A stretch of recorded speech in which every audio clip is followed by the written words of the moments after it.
Is Kapp'n the son of Tortimer? How are Chevre and Nan related? What's the story about the Bubblegum sisters? And are these two the product of this love affair? The Animal Crossing world is ever so fascinating, so stick around to learn more. Let's roll! Hey YouTube, it's Alexi Giovani. This video is an extension of a previous video of mine.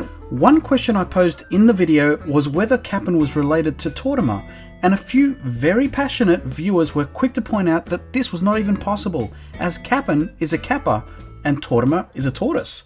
For those unaware what a Kappa is, it's a Japanese mischievous folklore creature which is a contraction of the words kawa or river and a wappa or child.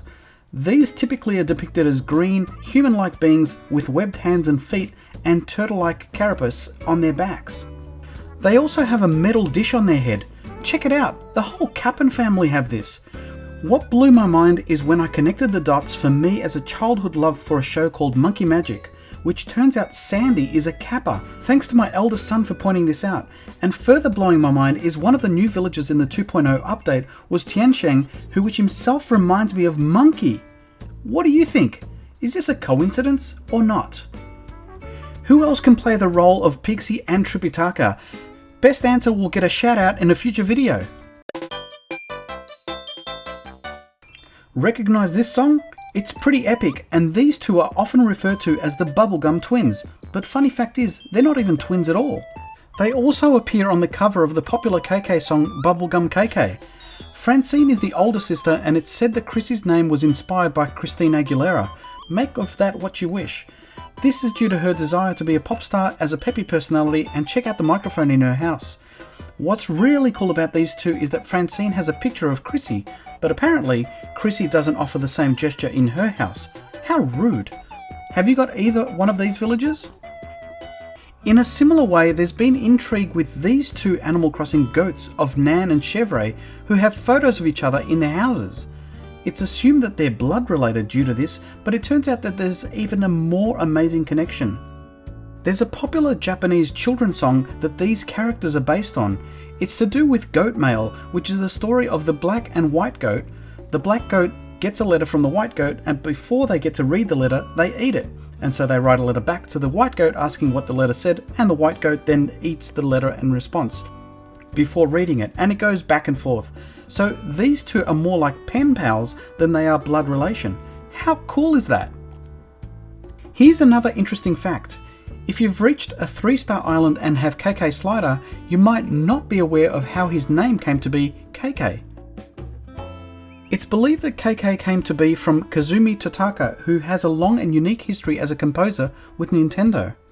His Japanese name is Toto KK and is a contraction of Totaka K. It's also said that KK is an animal caricature of Totaka. What do you think? Do you see any resemblance? There's been some ongoing debate on whether Tom Nook is related to the Nooklings, Timmy and Tommy. After all, Tom Nook has been in the game since the very start, and Timmy and Tommy have been by his side for a long time. There's also rumours that Tom Nook and Sable, the seamstress from Able Sisters, had a bit of a thing going on in the past.